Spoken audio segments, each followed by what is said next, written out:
நாமக்கல் மாவட்டம் திருச்செங்கோடு பகுதியை சேர்ந்தவர் தான் தினேஷ் ராஜா.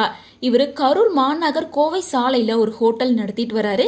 இவருக்கு தொழில் ரீதியாக பண தேவை இருந்தது அப்படின்றனால சென்னை வலசரவாக்கத்தை சேர்ந்த பாலாஜி அப்படின்ற பாலமுருகனை அறிமுகம் செஞ்சிருக்காரு.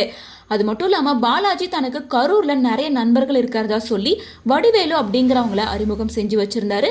வடிவேலு தன்னோட நண்பரான ஆறுமுகம் ஹோட்டல் நடத்திட்டு வரதா சொல்லி அனைவரும் தங்களுக்குள்ள ஒப்பந்தம் செஞ்சு 10 லட்சம் ரூபாய் பணத்தை பாலாஜி கிட்ட ஹோட்டல்லே வச்சு கொடுத்துருக்காங்க. அப்போ தினேஷ் ராஜா தன்னோட பொருளாதார பிரச்சனையை சொல்லும் போது 2 நாட்களில் சென்னைக்கு போயிட்டு உங்க பிரச்சனையை தீர்த்து வைக்கிறேன் அப்படின்னு சொல்லியிருக்காரு. மேலும் தினேஷ் ராஜாவுக்கு சொந்தமான 80 லட்சம் ரூபாய் மதிப்புள்ள BMW கார் அண்ட் அவங்களோட மகளோட 5 சவரன் தங்கத்தோடு அப்படின்னு சொல்லி ரெண்டையுமே தன்னோட மனைவி ராணி, அதாவது சீரியல் ஆக்ட்ரஸ் ஆன ராணி கிட்ட காமிச்சிட்டு வந்து மறுபடியும் உங்ககிட்டே கொடுக்குற அப்படின்னு வாக்குறுதி கொடுத்து பாலாஜி எடுத்துட்டு போயிருக்காரு. ஸோ இந்த டீல் நடந்துட்டு இருக்கும் போது அவர் கூட புருஷோத்தமன் அப்படின்ற ஒரு நபர் இருந்திருக்காரு. அவர் மேலே இருக்க நம்பிக்கை காரணமாக தான் பணம், கார், நகை அப்படின்னு எல்லாத்தையுமே கொடுத்துருக்காரு. ஆனால் பாலாஜி கார், நகை, பணம் அப்படின்னு எதையுமே திரும்ப கொடுக்கவே இல்லை. இது குறித்து தினேஷ் பல முறை கேட்டுமே சரியான பதில் சொல்லாமல் இருந்திருக்காரு.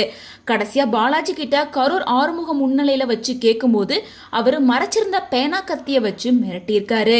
மேலும் தினேஷ் ராஜாவை தாக்கவும் முயற்சி பண்ணியிருக்காரு. மேலும் இது எல்லாத்தையுமே பாதிக்கப்பட்ட ஹோட்டல் உரிமையாளரான தினேஷ் ராஜா கரூர் நகர காவல் நிலையத்தில் புகார் அளிச்சிருக்காங்க. மேலும் அந்த புகார்ல பாலாஜியை அழைச்சு விசாரணை செய்யணும், தன்னோட கார் மற்றும் 5 சவரன் தங்க நகை மற்றும் 10 லட்சம் ரூபாய் பணத்தை வாங்கி தருமாறி கேட்டுக்கிறேன் அப்படின்னு மனு எழுதி கொடுத்திருக்காரு.